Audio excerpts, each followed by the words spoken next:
이혼 여러분, 어느덧 1월의 마지막 주일이 되었습니다. 또 다음 주간은 설날 주간이기도 합니다.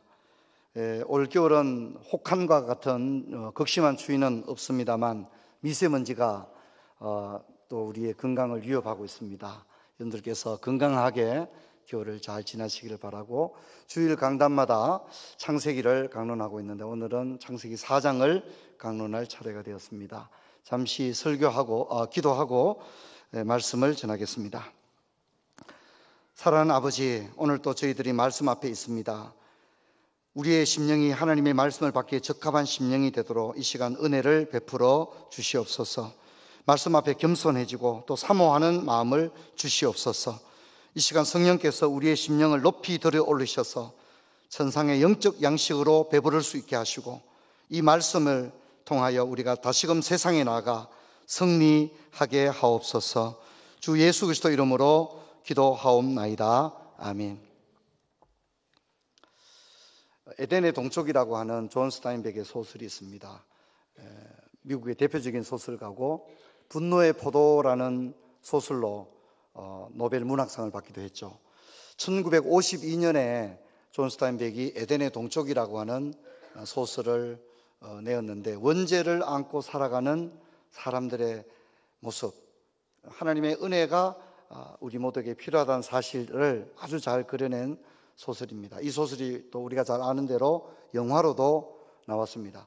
소설의 줄거리는 이렇습니다. 아담이라는 사람이 결혼을 하죠. 쌍둥이를 낳습니다. 그런데 아내는 남편과 쌍둥이를 버려두고 가정을 버리고 도망을 가죠. 아담은 그 쌍둥이를 키웁니다. 형은 아론이고 동생은 칼입니다. 영화에서 칼은 제임스 딘이 연기를 했습니다. 이 아담과 아론과 칼은 바로 성경에 등장하는 가인과 아벨을 그대로 그리고 있는 그런 장면입니다. 이 제임스 딘 연기했던 그 둘째 아들 칼은 가인과 같은 삶을 살죠. 또 아버지를 떠나서 어머니에게 갑니다. 하지만 어머니에게서 충격을 느끼죠. 어머니는 자기가 생각했던 어머니가 아니었거든요. 너무나도 방탕한 삶을 사는 어머니를 보게 되죠. 칼은 수단과 방법을 가리지 않고 돈을 모읍니다. 전쟁이 일어날 것이라고 하는 정보를 알게 됐던 칼은 콩을 매점매석을 해서 엄청난 돈을 벌죠. 그리고 이 돈을 아버지 아담에게 갖다 줍니다. 하지만 아버지는 가인의 그 돈을 거부하죠. 그것은 더러운 돈이다. 이제 그렇게 이야기를 합니다. 영화의 그 소설의 마지막에는 이 아버지 아담이 죽어가면서 칼에게 나의 마지막 간호를 해달라고 부탁하는 것으로서 소설이 끝이 납니다. 로스앤젤레스를 방문하면 언제나 우리가 그 유명한 공원에 올라가 보면 제임스 딘의 그 초상이 있죠. 동상이 있는데, 제임스 딘도 실제로 이 에덴의 동쪽에 나오는 칼처럼 마지막에 그렇게 죽습니다. 그래서 이제 그런 얘기를 들으면 이 존 스타인백이 저는 그런 생각이 들어요. 참 창세기를 잘 이해했던 인물이 아닌가. 그렇기 때문에 그런 소설을 쓸 수 있지 않았는가, 이런 생각을 합니다. 그래서 창세기 이 4장에서 이 에덴의 동쪽이라고 하는 것은 굉장히 중요한 의미를 가지는 그런 모티브를 가지는데요. 왜 에덴의 동쪽이 중요할까요? 이것은 오늘 설교의 마지막 부분에서 한 번 더 생각해 보게 되겠습니다. 자, 우리가 창세기 4장 1절 한번 볼까요? 같이 한번 읽어 보도록 하겠습니다. 아담이 그의 아내 하와와 동침하매 하와가 임신하여 가인을 낳고 이르되 내가 여호와로 말미암아 덕남하였다 하니라. 아멘. 호기심이 많은 창세기 독자라면 지금까지 이름은 아담이 지어왔는데 갑자기 이름을 하와가 짓고 있다는 사실을 금방 발견합니다. 우리 언어는 국제 언어, 법률 언어, 계약을 체결하는 그런 언어, 특히 학술 언어가 되기에는 우리 언어 구조가 굉장히 모국어의 특징이 정관사라든가 관사, 소유격, 이런 것들이 조금 우리 언어는 불명확하거든요. 그래서 우리 이 1절을 읽었지만 이름을 누가 지었는지 좀 불명확하지만 사실은 하와가 이름을 분명히 지었습니다. 뿐만 아니라 아벨의 이름도, 그 다음에 태어나는 셋의 이름도 하와가 이름을 다 짓고 있다는 사실을 우리는 발견하게 됩니다. 그런데 1절을 보면 내가 여호와로 말미암아 덕남했다 이렇게 말했는데, 이 덕남에는 아기에게 쓰는 그 말이 아닙니다. 이것은 성인에게 쓰는 덕남했다. 덕남은 아기를 낳은 거잖아요. 아기 남자 아기를 낳은 건데, 하와는 남자 아기를 낳았다고 말하지 않습니다. 하와가 말했던 덕남은 성인 남자를 말합니다. 성인 남자. 여러분, 남자를 누가 만들었죠? 하나님이 만들었죠. 그런데 하와가 창세기 3장에서 선악과를 먹으면 누구와 똑같이 된다고 생각했죠? 도와주셔야 됩니다. 누구와 똑같이 된다 생각했죠?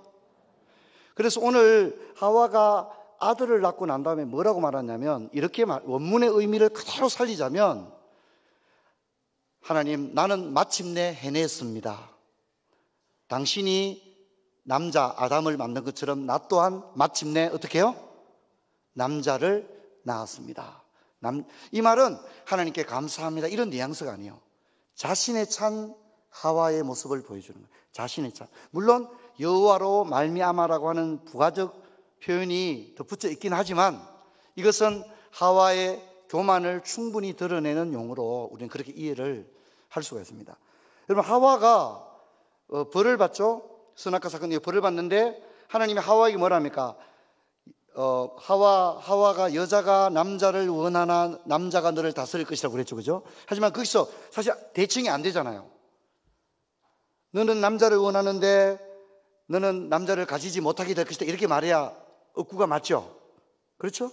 근데 뭐라 합니까? 너는 남자를 원하나 남자가 너를 다스린다 이렇게 말함으로써 원하는 것과 결과가 다르게 나타나지 않습니까? 그래서 실제 의미는 이겁니다. 하와가 남자를 다스리기를 원했다는 겁니다. 하와가 남자를 어떻게 해요? 지배하기를 원했으나 남자가 너를 어떻게 해요? 다스릴 것이다. 네가 남자를 다스리기를 원했지만 남자가 너를 다스리게 될 것이다. 이렇게 이야기를 하고 있는 겁니다. 제가 왜 이런 얘기를 하느냐면, 오늘 창세기 3장과 4장에는 이 하와의 캐릭터가 분명히 드러나 있지는 않지만, 하와의 말과 행동들을 보게 되면 하와의 일정한 교만한 부분, 이런 부분들을 볼 수 있는데, 하와의 이런 특징들을 사실 누가 그대로 가져갔다고요? 가인이 가져갔다는 사실을 알 수 있습니다. 가인의 매우 주도적인 행동, 그리고 하나님과 대척점을 자꾸 두려고 하는 가인의 어떤 행동들은 가인이 태어날 때부터 그런 걸 가지고 태어난 것이 아니라, 가인이 누구에서 태어났어요? 하와에서 태어났지 않습니까? 그러니까 하와의 이런 특징들을 가인이 가지고 있다는 사실들을 우리가 발견하게 됩니다. 여인들이 아이를 낳고 난 다음에 고백이 성경에 몇 번 나오죠. 하와도 그런 고백을 했죠. 하와도 사무엘을 낳고 난 다음에 사무엘상 2장 1절에 내 마음이 여호와로 말미암아 즐거워하며 이렇게 고백했거든요. 마리아도 성령으로 예수님을 잉태하게 됐을 때 뭐라고 말합니까? 여종의 비천함을 돌아보셨으며 라고 말했고, 능하신 이가 큰 일을 내게 행하셨으니 이렇게 고백하고 있는 걸 볼 수가 있거든요. 이런 고백에 비해서 하와의 고백은 앞으로 그에게서 태어날 아이들이 어떤 생애를 살아갈 것인가에 대한 일정한 복선들을 제공하고 있습니다. 이어서 아벨을 낳았는데, 아벨의 출산 다음에는 하와의 논평이 없습니다. 그리고 가인이 아벨을 죽인 이후에 셋이 태어나는데 하와의 태도가 달라져 있습니다. 성경 봅시다. 4장 25절. 역시 이름은 하와가 짓는데 태도가 조금 바뀌어 있습니다. 같이 한번 읽어볼까요? 아담이 다시 자기 아내와 동침하매 그가 아들을 낳아 그의 이름을 셋이라 하였으니, 이는 하나님이 내게 가인이 죽인 아벨 대신에 다른 씨를 주었다 하며, 이 정관사를 그녀가라고 해야 되는데 우리는 그냥 그라고 함으로써 건지 그년지가 불명확하게 번역이 되었습니다. 하지만 이름을 지은 건 분명히 하와입니다. 그런데 이번에 세 번째 이름을 지을 때는 어떻게 합니까? 전적으로 내가 해냈습니다 이런 말 안 합니다. 하와가 뭐라 합니까? 하나님의 은혜였다고. 아벨을 잃었는데 하나님이 또 다른 아들 셋을 내게 주신 것은 하나님의 은혜였다고, 그렇게 하나님께 모든 공을 돌리고 있음을 보게 됩니다. 3절 이하에는 가인과 아벨의 제사가 등장하는데 성경에 등장하는 최초의 예배입니다. 가인은 농사를 지었고 아벨은 양을 치는 사람이었습니다. 두 사람 다 하나님께 제물을 드렸죠. 가인은 땅의 소산으로, 아벨은 양을 드렸습니다. 근데 하나님께서 아벨의 제물은 받으시고 가인의 제물은 받지 않았습니다. 여기까지는 우리가 다 잘 알고 있는 내용입니다. 하나님께서 가인과 아벨의 제물을 받으시고 받지 않았다는 것을 어떤 식으로 그들이 알았는지는 알 길이 없습니다. 하나님께서 아벨의 제물은 불이 내려서 태워서 올라갔는지 이걸 우리는 알 길이 없습니다.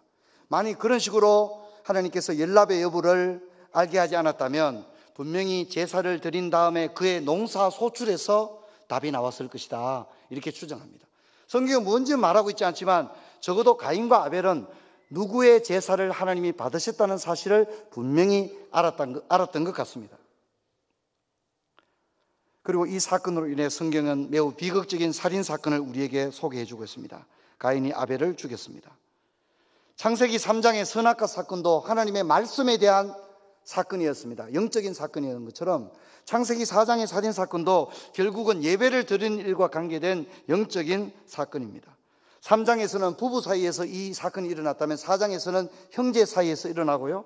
이어서 나오는 4장 22절에 라멕이 또 사람을 죽이는데 이 사건은 불특정한 어떤 사람을 죽이는 살인사건으로 나옵니다.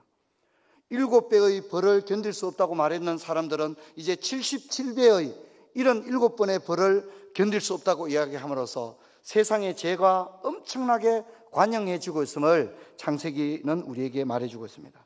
여러분, 하나님은 왜 가인의 제물을 받지 않으셨을까요? 두 사람의 직업도, 두 사람이 드린 제물의 종류도 결정적인 문제의 핵심은 아닌 것 같습니다. 가인도 아벨도 예배를 드렸지만 두 사람의 예배에는 일정한 차이점이 있다는 것을 발견하게 됩니다. 가인은 땅의 소산을 드렸다, 이렇게 말합니다. 그는 단지 농사를 지은 많은 소산물들, 땅에서 난 곡식과 과일과 수많은 소산물들 중에 일부를 드렸습니다. 그런데 그것이 무엇인지 구체적으로 특정되지 않았다는 것은 그저 드리고도 내가 글쎄 뭘 드렸지? 이렇게 될 정도로 가인이 하나님께 드리기 위해서 뭘 드리면 좋을까? 뭘 하나님께 바칠까? 이렇게 고민 없이 그저 땅의 소산물 중에 드렸다고 그냥 이야기를 하고 있는 것입니다. 첫 열매를 드렸다든가 최상의 곡식을 드렸다는 설명이 없는 것으로 보아 그는 단지 드렸을 뿐입니다. 그의 예배는 어떤 의식에 의무적으로 참여한 듯한 느낌을 줍니다. 마치 문중 모임에 한번 갔다 와야 안 되겠나. 그래서 아무런 마음의 감회도 없이 그저 문중회의에 참여하고 돌아온 듯한 그런 뉘앙스를 줍니다. 그에게 예배는 단지 어떤 의무에 의무적으로 참여한 느낌입니다. 종교적입니다. 제물을 드리는 그의 마음에는 하나님에 대한 감사와 기쁨이 조금도 반영되어 있지 않습니다. 마치 범칙금이나 세금을 내는 정도로 명목상의 예배가 감지되고 있습니다. 이것은 예배를 드린 이후에 아담과 가인의 대화를 통해서도 드러납니다. 그는 예배를 드리고 난 다음에 가인의 예배는 하나님과 아무런 상관이 없는 예배였음을 가인과 하나님의 대화를 통해서 우리는 발견하게 됩니다. 오히려 우리는 가인이 하나님에 대해서 마치 적개심을 가지고 있는 듯한 어떤 그런 뉘앙스까지도 받게 됩니다. 하지만 아벨의 제사는 분명히 첫 새끼를 드렸다고 합니다. 이 첫 새끼, 첫 열매를 드렸다는 얘기는 물리적으로 첫 번째 열린 열매를 의미하는 것이 아니라 최상의 것을 드렸다고 하는 히브리적 관용적 표현입니다. 그러니까 아벨은 이거죠. 가인이 많은 곡식들, 과일들, 땅의 수많은 소산들 그런 것들 가운데 자기가 드리고도 무엇을 드렸는지 모를 정도로 그저 소산물들의 일부를 단지 드렸다면 아벨은 하나님 앞에 최상의 열매를 드렸습니다. 최상의 짐승을 올려드렸습니다. 그것은 아벨이 이 열매를, 이 양을 드리기까지 하나님께 가장 좋은 것을 드리기 위해서 수많은 양들을 살펴보고 그 중에서 가장 좋은 것을 최상의 제물을 드리기 위해서 노력했던 그런 그의 행동이 제물에 반영이 되어져 있습니다. 히브리서 11장도 아벨의 제사를 믿음의 제사였다고 논평하고 있습니다. 우리가 성경을 같이 한번 읽어볼까요? 히브리서 11장 믿음으로 같이 읽습니다. 믿음으로 아벨은 가인보다 더 나은 제사를 하나님께 드림으로 의로운 자라 하시는 증거를 얻었으니 하나님이 그 예물에 대하여 정언하십니다. 그가 죽었으나 그 믿음으로서 지금도 말하는, 하나님은 아벨의 제사를 믿음의 행위였다, 이렇게 평가합니다. 아벨의 믿음은 제사를 드리기 위해 제물을 하나님께 가져가는 행위에도 반영이 되었습니다. 자기 양떼들 중에서 아무 것이나 제물로 드리지 않고 가장 좋은 것을 드렸습니다. 가장 좋은 것을 드리기 위해서 이 양을 살펴보고 저 양을 살펴보고, 그래서 그 중에 가장 좋은 것을 발견한 다음에 이것을 하나님께 드리기 위해서 그 양을 안고 가는 아벨의 기쁨을 우리는 엿볼 수가 있습니다. 그의 그 모든 행동이 믿음이었습니다. 하나님은 아벨과 그의 제물을 받았습니다. 제물만 받은 것이 아니라 아벨 그 예배자도 받으셨습니다. 하나님이 가인의 제물만 받으신 것이 아니라, 받지 않은 것이 아니라 가인과 그의 제물을 받지 않았다고 말합니다. 하나님 7절에서 네가 선을 행하면 어찌 낯을 들지 못하겠느냐, 그렇게 말합니다. 여러분, 예배라고 하는 것은 11시부터 드리는 게 아닙니다. 예배라고 하는 것은 일주일 동안 살아온 모든 삶, 하나님께서 뭐라 합니까? 네가 제물이 그게 그 모양이냐, 제물이 왜 그 모양이냐, 그렇게 말하지 않았습니다. 네가 선을 행하면 왜 낯을 들지 못하겠냐, 이렇게 말합니다. 선이라고 하는 게 뭡니까? 11시부터 선을 행하는 게 아니잖아요. 선은 일상의 생활입니다. 일주일 동안 모든 생활이 마침내 예배 시간에 와서 정점을 이루는 겁니다. 그러므로 우리의 예배는 11시부터 시작되는 것이 아니라 한 주간의 삶 전체가 사실 하나님께 예배드리는 일련의 과정이며 그것이 예배입니다. 그리고 그 예배는 마침내 주일 이 시간 드리는 예배를 통하여 마침내 절정을 이루는 줄로 믿습니다. 여러분, 이것을 잊지 말아야 합니다. 그래서 하나님께서 제물이 그게 무슨 모양이냐 이렇게 말한 것이 아니라 네가 선을 행하면 어찌 낯을 들지 못하느냐, 그렇게 말씀하셨던 것입니다. 그러므로 예배는 단지 이 자리에 있는 것을 드리는 것이 아니라 우리의 한 주간을 삶을 하나님께 드리는 것입니다. 그래서 하나님은 단지 수양이나 기름을 받으시는 것이 아니라 우리의 마음을 받으십니다. 그래서 미가 6장 6절로 8절을 보면 이런 말씀이 잘 고백되고 있는데요, 우리 같이 한번 읽어봅시다. 내가 무엇을 가지고 하나님 앞에 나가며 높으신 하나님께 경배할까? 내가 번제물로 1년 된 송아지를 가지고 그 앞에 나갈까? 여호와께서 천천의 수양이나 만만의 강물 같은 기름을 기뻐하실까? 내 허물을 위하여 내 마다들을 내 영혼의 죄로 말미암아 내 몸의 열매를 드릴까? 사람아, 주께서 선한 것이 무엇임을 내게 보이셨나니 여호와께서 내게 구하시는 것은 오직 정의를 행하며 인자를 사랑하며 겸손하게 내 하나님과 함께 행하는 것이 아니냐. 우리는 성경에 등장하는 첫 번째 예배 사건을 통하여 나의 신앙과 나의 예배 생활을 돌아봐야만 합니다. 여호와는 중심을 감찰하시는 하나님이십니다. 마태복음에서도 예수님은 기도와 구제와 금식을 은밀한 중에 보고 계시다고 분명히 말씀했습니다. 겉모습으로 그럴듯하게 그리스도인으로 사람들에게 체면을 구기지 않을 정도의 신앙생활을 하는 것이 바로 가인의 예배입니다. 이것은 명목상의 예배를 드리는 겁니다. 매우 기독교 신자답게 보이려고 하는 거죠. 성도 여러분, 여러분이 하나님을 언제나 의식하기를 바랍니다. 사람을 의식하기 시작하면 그때부터 신앙생활이 어긋나는 겁니다. 남이 어떻게 생각할까? 물론 우리가 아나무인처럼 행동할 수는 없겠죠. 하지만 더 중요한 것은 우리가 하나님을 경외하는 것인 줄 믿습니다. 하나님의 관계가 비틀어져 버리고 하나님의 관계가 깨어져 버렸는데 다른 사람들의 관계가 아무리 좋은들 그게 무슨 의미가 있겠습니까? 여러분, 여러분의 중심을 하나님께 온전히 드리기에 힘쓰는 여러분 되기를 주의 이름으로 축원합니다. 여러분, 우리는 교회에서 어느 집사님 결석했다, 어느 집사님 오늘 교회 왔다, 이렇게 하나님 체크하지 않습니다. 하나님은 우리의 삶 전부를 들여다보고 계신 줄 믿습니다. 그래서 이 시간 드리는 예배도 11시부터 받으시는 예배가 아니라 일주일의 삶 가운데 고군분투하면서 정말 이 음란하고 탐욕이 넘쳐나는 세상에서 그리스도인답게 살아간다는 게 얼마나 어렵습니까?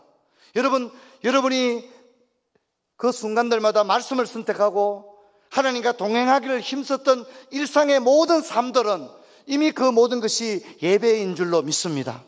그리고 그 예배가 여기 와서 마침내 절정을 이루는 것입니다. 하나님께서 가인과 아벨의 예배를 이야기할 때 마치 가인의 제물이 잘못돼서 예배를 왜 이렇게 드리느냐, 그렇게 말했다고 생각해서는 안 되는 것입니다.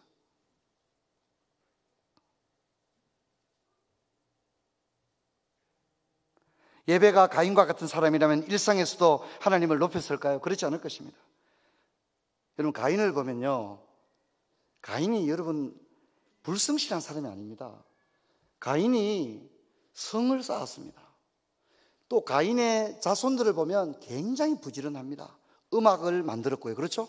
악기를 처음으로 연구했어요. 또 구리와 철 같은 걸 가지고 어떻게 합니까? 산업을 또 일으켰어요. 또 목축업을 했어요. 계속해서 문화를 발전시켜 갔습니다. 가인은 그저 게으르고 그런 사람이 아닙니다. 굉장히 성실하고 또 유능했습니다. 매우 창의력이 뛰어났습니다. 새로운 문명을 창출해낼 정도로 가인의 가문들은 굉장히 대단하다는 걸 알 수 있습니다. 아까도 말씀드린 것처럼 하와의 영향이었는지 몰라도 가인은 굉장히 마치 하나님을 필적할 정도로 결국은 가인의 후예들이 또다시 하나님과 대적을 하죠. 어디서입니까? 11장에 가서 또다시 하나님을 대적하거든요. 근데 문제는 뭐냐면 그들이 매우 아름다운 문명과 문화를 가지고 살았지만 결정적으로 그들에게 뭐가 없었다는 겁니까? 뭐가 없었다는 거예요? 하나님이 없었다는 겁니다. 에덴의 동쪽 영화를 보면 제임스 딘이 정말 열심히 살아갑니다. 제임스 딘이 그 둘째 아들 칼이 말이죠, 그저 뭐 술이나 먹고 아닙니다. 칼은 아버지 아담과 어머니의 관계를 개선하기 위해서도 애썼고 형과의 관계를 개선하기 위해서도 굉장히 애를 씁니다. 그리고 열심히 일하고 또 이 칼이 굉장히 또 창의적입니다. 그런데 문제는 칼을 보면서 우리 안타까운 거예요. 칼을 보면서 안타까운 거예요. 왜 그렇습니까? 하나님이 없기 때문에. 하나님이 없는 그 칼에 열심을 내는 그런 인생이 얼마나 허망하게 될 것이라는 것을 우리가 알기 때문에 제임스 딘의 그 연기를 보게 되면 참 안타까움을 느끼는 거예요. 하나님 없는 인생의 종말이라고 하는 것이 어떤 것인가를 우리는 그 연기를 통해서 더 절박하게 느끼는 겁니다. 가인은 여러분 명목상의 신자입니다. 세상에 나가서 하나님이 없습니다. 교회 와서는 그럴듯하죠. 신자니까요.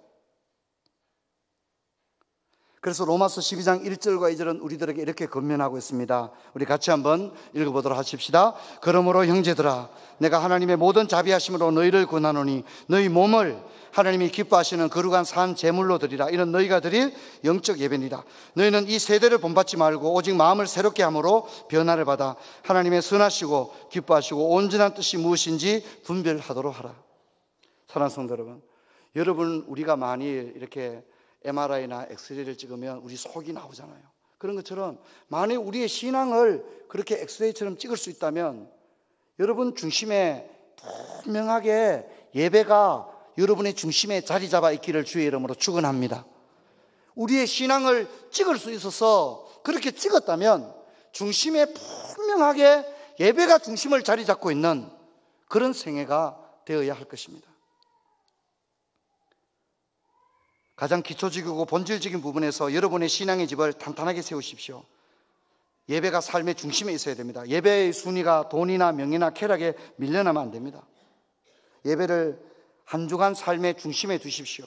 그리고 오늘부터 생각하십시오. 예배는 한 주간의 삶이 오늘 하나님 앞에 우리 형제자매들이 모여 경배를 올리는 이 예배를 위하여 한 주간의 삶 전체가 예배로 이미 준비되고 있다는 사실을 기억하시고, 하나님은 11시부터 받으시는 것이 아니라 일주일 동안 살면서 우리가 세상에서 땀 흘리며 믿지 않는 자들과 어깨를 부딪히면서 또 때로는 참으로 고민하면서 그렇게 살아온 우리의 모든 고백들, 우리의 모든 순전함들, 우리의 믿음의 헌신들, 하나님은 이 시간에 그 모든 것을 전체를 보시고 우리의 찬양을 받으시고 경배를 받으시는 줄로 믿습니다. 우리가 이것을 기억했으면 좋겠습니다. 그래서 주일 예배는 한 주간 일상의 절정이 되는 것입니다. 우리는 이 시간에 예배를 드리면서 비로소 일상의 정점을 찍게 됩니다. 그리고 여러분, 정직한 예물을 드리십시오. 하나님은 무엇이 부족해서 우리에게 뭘 받는 분이 아닙니다. 여러분, 우리 하나님 앞에 11조를 드릴 때도 가장 정직하게 드리시길 바랍니다. 정직하고 순전하며 온전한 11조는 아벨이 드린 첫 새끼와 기름과 같은 것이고, 이것은 그의 마음인 것입니다. 그의 고백인 것입니다. 그래서 하나님은 그 아벨의 예배를 받으신 것입니다. 가인이 드린 제물과 달랐습니다. 여러분의 봉사와 사역, 헌신이 아벨의 순전한 제물이 되시길 바랍니다.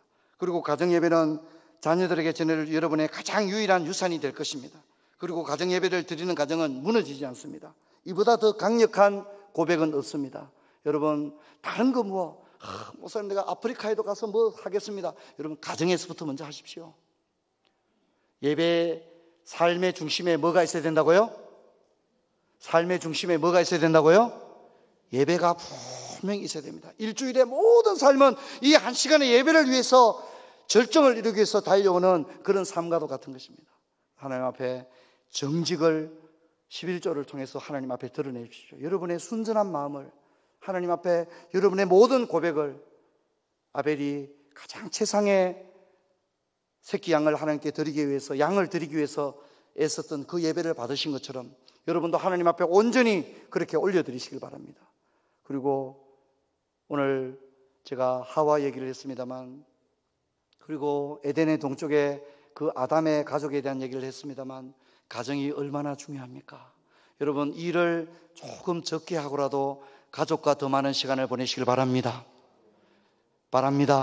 그건 낭비가 아닙니다. 그건 너무 소중한 시간입니다. 소중한 시간인 겁니다. 제가 이제 가족의 강권에 모지 못해서 스카이 캐슬을 봤습니다. 몇 번. 이제 제가 이 스카이 캐슬을 SK 캐슬이라고 했다가 야단이 났습니다. 여러분 그 드라마에서도 가족이 중요한 거잖아요. 그렇지 않습니까? 무슨 어느 대학을 가는 게 중요한 게 그게 행복을 주는 게 아니라는 것을 그 드라마도 교훈하지 않습니까? 사랑하는 성도 여러분, 주일은 하나님이 우리에게 주신 은혜의 시간들인 줄로 믿습니다. 아이들과 함께 교회에 올라와서 예배를 드리고 오후에는 함께 산책도 하면서 가족이 아름다운 시간을 보내십시오. 함께 장을 봐서 저녁에는 함께 온 가족이 함께 저녁 식사를 함께 준비해서 저녁을 드시고 또 가정 예배를 드리고 저는 그것이 정말 천국과 같은 곳이다 그렇게 생각합니다.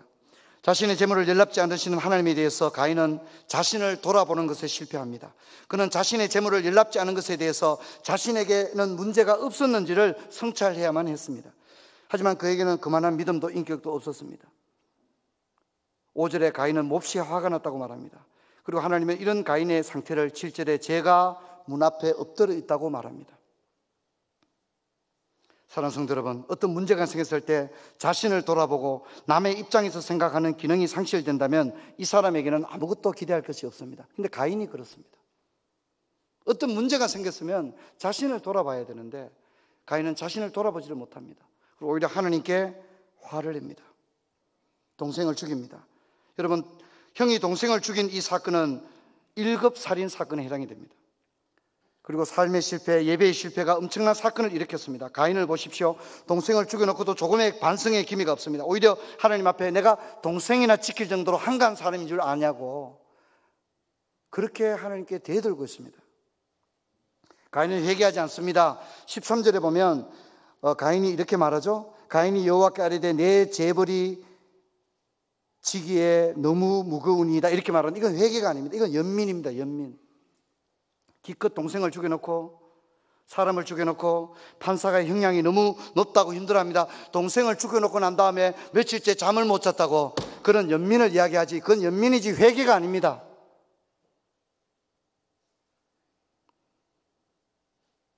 여러분 이것이 사람입니다. 이것이 가인입니다.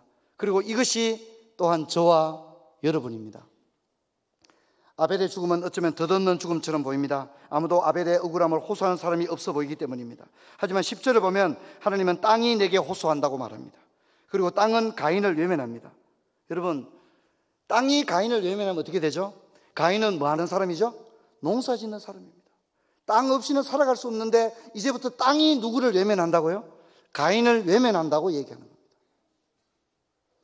효력을 내지 않는다고 말합니다. 땅이 가인을 거부합니다. 참 두려운 말씀이 아닐 수 없습니다. 사람들 너무나도 용감하게 죄를 짓습니다. 아무렇지도 않고 살아갑니다. 어떤 분은 말을 또 막 함부로 합니다. 우리 지역은 그런 말 있죠. 무슨 말한 걸 가지고 그러냐. 굉장히 저는 우리 지역에 가장 안 좋은 말이라고 생각합니다. 말은 죄라는 사실을 잊지 마십시오. 계시록이 뭐라 합니까? 너의 행한 것과 말한 것을 갚아준다고 했습니다. 말 몇 마디 한 거 가지고 뭘 그러냐고 막 그렇게 얘기하는데 여러분 그건 굉장히 악한 것입니다. 예수님은 심지어 형제에게 나가라는 자는 살인한 자라고 했습니다. 형제를 상처를 주는 말을 한 것을 우리는 형제 간에 그런 말을 할 수도 있는 거지, 말 한마디 가지고 그러냐, 그렇게 얘기할지 몰라도 하나님은 그것을 살인이라고 말합니다. 여러분, 기도는 잘 해놓고 말해서 다 쏟아버립니다. 기도는 그렇게 잘 해놓고 말하는데 보면 온갖 불신앙을 막 다 쏟아놓습니다. 저는 참 그걸 견디기 어렵습니다. 왜냐하면 하나님은 우리의 말을 들으시는 줄 믿습니다. 그러므로 기도만 예쁘게 하려고 하지 마시고, 여러분, 하나님께서 우리의 모든 말을 들으신다는 걸 기억하시고 하나님이 앞에 계시다고 생각하시고 두려운 마음으로 말할 수 있는 저와 여러분 되기를 바랍니다. 죄인은 의인의 모임에 들지 못합니다. 죄인은 농사를 짓지만 그 열매는 바람에 나는 겨와 같습니다. 그러므로 정직하게 사는 것이 가장 복됩니다.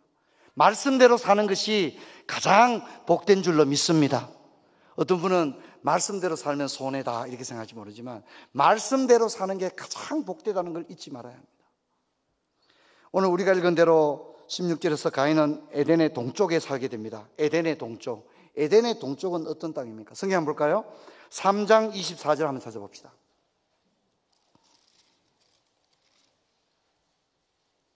같이 한번 읽어봅시다. 이같이 하나님이 그 사람을 쫓아내시고 에덴 동산 동쪽에 그룹들과 두루 도는 불칼을 두어 생명나무의 길을 지키게 하신다. 아담 하와가 쫓겨난 땅이 어디라고요? 에덴의 동쪽인 것입니다. 그리고 그 에덴의 동쪽에 역시 누가 성을 쌓고 살아간다고요? 가인이 또 그렇게 합니다. 그래서 우리는 하나님을 떠나서 사람들은 점점 하나님으로부터 먼 방향으로 가고 있다는 사실을 발견하게 되는데, 중요한 것은 계속 동쪽으로만 간다는 겁니다. 한 방향으로 계속 동쪽으로만 갑니다. 성경 한번 볼까요? 11장 2절 한번 찾아봅시다. 에덴 동산에서 쫓겨난 인류는 하나님을 떠나서 계속하여 한 방향 동쪽으로 끝없이 갑니다. 그리고 11장 2절에 같이 읽어봅시다. 이에 그들이 동방으로 옮기다가 시날 평지를 만나 거기 거류하며, 계속 동쪽으로 나갔다는 것을 이야기해 줍니다. 그리고 그들은 에덴 동쪽에 성을 쌓습니다. 목축업과 음악 산업을 발전시킵니다. 한마디로 문명을 꽃피웠습니다. 하지만 그 문명의 방향은 하나님에게서 멀어지는 것이었습니다. 이렇게 축적한 문명의 절정이 바벨탑입니다. 3장에서 하나님과 같이 데리고 선악과를 먹었던 일은 이제 11장에 와서 바벨탑 사건으로 다시 정점을 찍고 있습니다. 그런데 계속해요. 동쪽으로만 가던 방향이 비로소 방향을 바꾸어서 하나님에게로 가는 방향이 나타나는 것이 창세기 11장 마지막에 나옵니다. 그리고 그 방향이 동쪽에서 하나님이 계신 방향으로 간다고 이야기한 다음에 12장에 아브라함이 등장합니다. 하나님을 떠나서 끝없이 인간의 문명을 꽃피우며 성과 도시를 구축하며 나아가던 사람들이 드디어 하나님에게로 다시 방향을 틀게 된 결정적 사건이 누굽니까? 바로 아브라함의 사건입니다. 아브라함은 끝없이 동쪽으로 향하던 인류가 드디어 하나님을 향하여 실제적으로 방향을 하나님을 향하여 하나님이 지시한 땅으로 방향을 트는 것을 보게 되어집니다. 그러므로 스타인백이 에덴의 동쪽이라는 소설의 이름을 지은 것은 원지 아래 살아가는 인간의 모습을 그린 그의 소설에는 너무나도 어울리는 제목이 아닐 수 없습니다. 이렇게 에덴에서 쫓겨날 때 계속 동쪽으로 동방으로 이동하던 인류의 방향을 정반대 방향으로 돌려놓은 사람이 바로 아브라함입니다. 사람들은 여호와 앞을 떠나 에덴 동쪽에서 자신의 성을 쌓고 산업을 일으키고 문명을 발전시키면서 살아갑니다. 오늘날의 사람들도 마찬가지입니다. 사람들은 자식을 낳고 자식 이름 앞으로 빌딩을 짓고 공장을 짓습니다. 불신의 땅 에덴에서 문명도 산업도 꽃피었습니다. 하지만 하나님이 없었습니다. 그래서 스타인백은 에덴의 동쪽에서 하나님 없이 살아가는 인간의 삶의 비참함을 다루고 있습니다. 그리고 결국은 하나님께 돌아가고 여호와의 이름을 부르는 것이 소망임을 이야기하고 있는데, 창세기 4장 역시 똑같은 소설과 똑같은 결말을 맺고 있습니다. 한번 볼까요? 4장 25절, 26절 두 절 말씀을 같이 한번 읽어보겠습니다. 아담이 다시 자기 아내와 동침하며 그가 아들을 낳아 그 이름을 셋이라 하였으니 이는 하나님이 내게 가인이 죽인 아벨 대신에 다른 씨를 주겠다 함이며 셋도 아들을 낳고 그 이름을 에노스라 했으며 그때 사람들이 비로소 여호와의 이름을 불렀더라. 아멘. 에노스의 시대에 비로소 사람들이 여호와의 이름을 불렀더라, 그렇게 얘기합니다. 여러분의 가정 가운데 아직 주님을 만나지 못한 에덴의 동쪽에 살아가는 사람들이 있다면, 거기서 자신의 성을 쌓고 자신의 능력을 발휘하며 문명과 문화를 꽃피우는 사람들이 있다면, 오늘 창세기 4장 26절의 말씀처럼 비로소 여호와의 이름을 불렀더라, 이런 은혜가 여러분 믿지 않는 가족들에게 있기를 주의 이름으로 축원합니다. 그래서 우리가 주님을 알지 못하는 많은 사람들을 바라볼 때마다 그들이 모두 하나님 없는 에덴의 동짝에서 자신의 성을 쌓고 살아가지만 그들이 마침내는 비로소 여호와의 이름을 부르는 그날이 오게 하여 주시옵소서. 우리가 언제나 그것을 이야기할 수 있는, 그래서 에덴의 동쪽은 화려합니다. 나중에는 바벨탑을 쌓을 정도로 화려했습니다. 문명은 고도로 눈부시게 발전했습니다. 하지만 우리는 또한 거기에 하나님 없는 그들의 비참함을 볼 수 있어야 하고, 그래서 그 모든 사람들이 마침내는 여호와 이름을 부르는 그런 은혜가 있기를 주의 이름으로 축원합니다. 자리에서 일어나겠습니다. 제가 기도하도록 하겠습니다.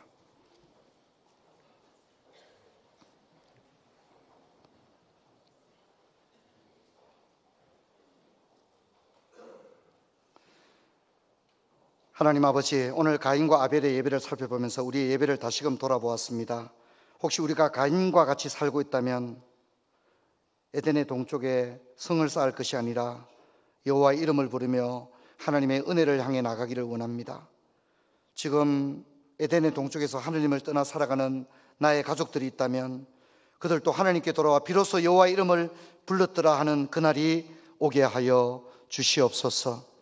하나님, 교회를 다닌다 하면서 가인처럼 예배 드릴까 두렵습니다. 명목상의 신자로서 만족하고 살까 두렵습니다.